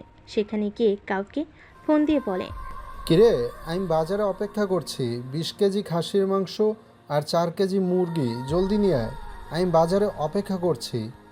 আচ্ছা, তোর আসতে কত সময় লাগতে পারে? বেশি সময় লাগবে না বড় ভাই, আপনি 5 মিনিট অপেক্ষা করেন, আমি 4 মিনিটের মধ্যে আসছি। ঠিক 4 মিনিটের মাথায় লোকটা আসে, এসে বলে, বড় ভাই, এগুলো কি বাইকে রেখে দেব? রেখে দে। মাহফুজ সিগারেট টানতে ব্যস্ত। লোকটা দাঁড়িয়ে আছে, কিছু বলছে না। মাহফুজ একটা হাসি দিয়ে লুঙ্গির ভাঁজটা ধরে বলল, এই নে তোর যা দরকার। এরপর লোকটা টাকা নিয়ে সেখান থেকে চলে যায়। মাহফুজ বাসায় চলে আসে। বিথি রান্নাঘরে রান্না করছে, পাশে বসে আছে জেরি। মাহফুজ বিথির পাশে বসে। তখন জেরি বলে, আপনারা ওকে দেখে রাখেন, আমি চলে যাই। মাহফুজ এখনও সিগারেট টানছে। সিগারেটে আগুন ফেলে দিয়ে বলে উঠল, সবাইকে ভুলে যে তোমার পাশে থেকেছে, তুমি তার হাতটা ছেড়ে চলে যাবে? কি করব, আমি যে ওর সাথে অনেক অন্যায় করেছি। আমার জন্য আরাফের জীবন নষ্ট হয়ে যাচ্ছে। আমি কখনো ভালো হতে পারবো না। হয়তো তার কাছে আমি তখন নিজের বাবাকে বাঁচাতে নিজের স্বার্থ দেখেছি, তাই তো ওর এই অবস্থা। সব আমার জন্য হয়েছে, সব। আচ্ছা, তোমার কথার উত্তর পরে দেই, আগে একটা গল্প বলি, শোনো। আজ থেকে 22 বছর আগে কেউ কয়েদি দেখাশোনা করে, কেউ কয়েদিকে মারধর করে। আমি ছিলাম সেই জেলের সব কয়েদির দেখাশোনার দায়িত্বে। সেই জেলখানায় ছোট্ট একটা ছেলে সন্তান জন্ম নেয়। বলতে পারো আমার হাতের উপর জন্ম হয় ছেলেটার। জেলখানার নিয়ম অনুযায়ী 12 বছর পর্যন্ত সে তার মায়ের সাথে থাকতে পারবে। 12 বছর পূর্ণ হলে তার মার কাছ থেকে আলাদা করে দিতে হবে। এর মাঝে ছেলেটা আমার সাথে অনেক মজা করত। আমি যেখানে যেতাম আমার সাথে যেত। খুলনা থেকে সে চলে যায় ঢাকা শহরে। সেখানে গিয়ে কিছুদিনের মধ্যে সে হয়ে ওঠে মাফিয়া জগতের বাসিন্দা। এভাবে যতদিন যায় ছেলেটার হিংস্রতা বেড়ে ওঠে। হিংস্রতা থেকে তৈরি হয় আরাফ চৌধুরী জয়। তুমি যাকে আরাপ নামে চেনো ও শুধু আরাপ নয়, ওর পুরো নাম আরাপ চৌধুরী জয়, যার নাম শুনলে মাফিয়া জগতে আতঙ্ক বিরাজ করত। মহিন সাহেবের ভাইয়ের মাথা কেটে ঢাকা ভার্সিটির গেটের সামনে রেখে দিয়েছিল এই জয়। এরপর তাকে মেরে মহিন সাহেব নদীতে ফেলে দেয়। ভাগ্যক্রমে সে একজন কবিরাজের হাতে পড়ে। এরপর 8 বছর সেখানে থেকে গোপনে পড়ালেখা চালিয়ে যেতে থাকে। ঢাকা শহরে আবার আবির্ভাব হয় আরাফ নামের একটা ছেলের। আগে সে জয় নামে ছিল, 8 বছর পর গেট আপ চেঞ্জ করে হয়ে যায় আরাফ। মাহফুজ কথাগুলো বলে চোখের পানি মুছে, জেরিও চোখের পানি মুছে জিজ্ঞেস করে, তার মানে জয়কে আপনি? ওর মায়ের ইচ্ছে ছিল জয় একদিন মায়ের চোখের পানির বদলা নেবে। এই গল্পের শুরুতে জয় বলেছিল সে তার বাবাকে নিজের হাতে খুন করতে চায়, তাই জয় হিংস্রতার খেলায় মেতে উঠেছিল। জয়ের মা মরিয়মের বাবা মা ক্যান্সারে আক্রান্ত হয়ে মারা যায়। মরিয়ম দিক খুঁজে না পেয়ে মঈন সাহেবের বারে নাচ গান করত। একদিন মরিয়ম আমার কাছে শরীরের বিভিন্ন অংশে পোড়া দাগ, তাজা রক্ত বেয়ে পড়ছে, তখন এসে বলে, ভাই আমাকে আপনার জেলখানায় কয়েদি হিসাবে রেখে দিন না ভাই, আমি বাইরে থাকলে ওরা আমাকে সহ আমার গর্ভের সন্তানকে বাঁচতে দেবে না। কে বাঁচতে দিবে না? তুমি কার কথা বলছো বোন? এরপর মরিয়ম চোখের পানি মুছে এক জায়গায় বসে বলতে শুরু করে, ভাই আমি মহিন সাহেবের বারে নাচ গান করতাম। একদিন মহিন সাহেব বারে এসে বলে, এটা কে? দেখে তো মনে হচ্ছে নতুন। জি বস, 3 দিন ধরে এসেছে। ও আসার পর এইবারে লোকজনেরও যাতায়াত বেড়েছে। বাহ, দেখতেও তো অনেক সুন্দরী আছে। এরপর মহিন সাহেব আমাকে বিয়ের কথা বলে বাসায় নিয়ে যায়। সে আমাকে বিয়েও করেছে। বিয়ের আগে আমি জানতাম না যে মহিন সাহেবের ঘরে আগের বউ আছে। আমি যখন প্রেগনেন্ট হই সেই রিপোর্টটা মহিন সাহেবের আগের বউ দেখে ফেলে আর বলে, আমাকে না জানিয়ে তুমি আবার বিয়ে করছো? কি কমতি আছে আমার মধ্যে? আহ মায়া, তুমি চুপ করবে? আমি চুপ করব না। আমি বেঁচে থাকতে এই সম্পত্তির দ্বিতীয় ওয়ারিশ আমি হতে দেব না। তার কয়েকদিন পরে ঠিক সময় বুঝে মঈন সাহেবের বাড়িতে আগুন লাগিয়ে দেয় মায়া। বাহিরে গাড়ির পাশে দাঁড়িয়ে ছেলের মাথায় হাত দিয়ে মৃদু হেসে বলে উঠল, আমি থাকতে আমার স্বামীর সম্পত্তির ওয়ারিশ এটা কখনোই সম্ভব না। এবার পুড়ে মর কোথাকার নর্তকী। এরপর আমি কোনো মতে মহিন সাহেবের একটা ছবি নিয়ে আগুনের মধ্যে ঝাঁপ দিয়ে বেরিয়ে আসি। মরিয়ম কথাগুলো বলে কান্নায় ভেঙে পড়ে। এরপর থেকে মরিয়ম অপরাধ না করেও সাজা কাটতে থাকে, শুধু ছেলেকে দিয়ে এর প্রতিশোধ নেওয়ার জন্য। কথা বলতে বলতে মাহফুজ সহ সবাই বাহিরে চলে আসে। জেরি উঠানে দাঁড়িয়ে আছে। জেরি পিছন থেকে 3টা লোক আসে। জেরির গলায় ছুরি ধরার আগেই গুলি চলে। তাদের মধ্যে থেকে একজন সাথে সাথে জেরি পায়ের কাছে মুখ থুবড়ে পড়ে। জেরি ভয়ে 2 পা পিছিয়ে যায়। মাহফুজ জেরির দিকে এগিয়ে যায়। বিতি জেরিকে ধরে রুমে নিয়ে যায়। রুমে গিয়ে দেখে জয় নাই।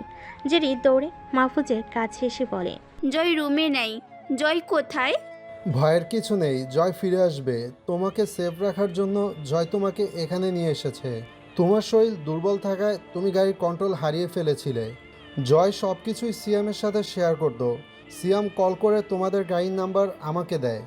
এরপর আমি তোমাদেরকে এখানে নিয়ে আসি। মঈন সাহেব জয়ের খোঁজে দিশাহারা হয়ে আছে। মঈন সাহেবের পুরো বাসায় পাহারা বসিয়েছে। তাদের মধ্য থেকে একটা ছেলে সিগারেট বের করে বলে, এই তোর কাছে লাইটার আছে? সিগারেটে আগুন দে। অন্য ছেলেটা সিগারেটে আগুন দিতেই গাড়ি ব্লাস্ট হয়। কয়েকজন সাথে সাথে মারাও যায়। সবাই এদিকে আসে। জয় গুলি করে এক একটাকে শুয়ে দেয়। এভাবে মারতে মারতে সবাইকে মেরে ফেলে। বাড়ির মধ্যে গিয়ে মঈন সাহেবের রুমের দরজায় ধাক্কা দিয়ে ভেতরে প্রবেশ করে।